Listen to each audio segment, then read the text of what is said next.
Friends, ಇವತ್ತು ಮಾವಿನಕಾಯಿ ಕೊಯ್ತಿದೆ ನಮ್ಮ ಆಂಟಿ. ನೋಡ್ರಿ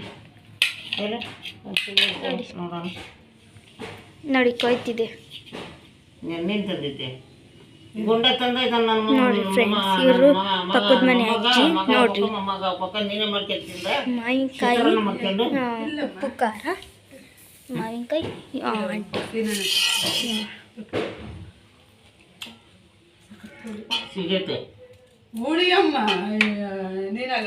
ನೋಡಿ ಫ್ರೆಂಡ್ಸ್, ಸಣ್ಣ ಚಿಕ್ಕ ಚಿಕ್ಕ ಕಟ್ ಮಾಡ್ತಿದ್ದೆ.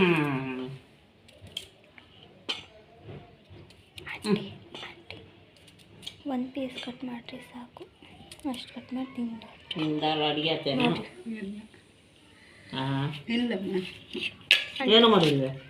ಪುರಿ ಮಾಡಿದ್ದೆ. ಆಂಟಿ ವಿಡಿಯೋ ಮಾಡ್ತಿದ್ದೀನ ಏನು ನೀವು ಮಾತಾಡ್ತಿದ್ದೀರಾ? ಏನಾಗಲ್ಲ, ವಾಯ್ಸ್ ಓವರ್ ಇನ್ನೊಂದ್ಸತಿ ಕೊಡ್ಬೋದು.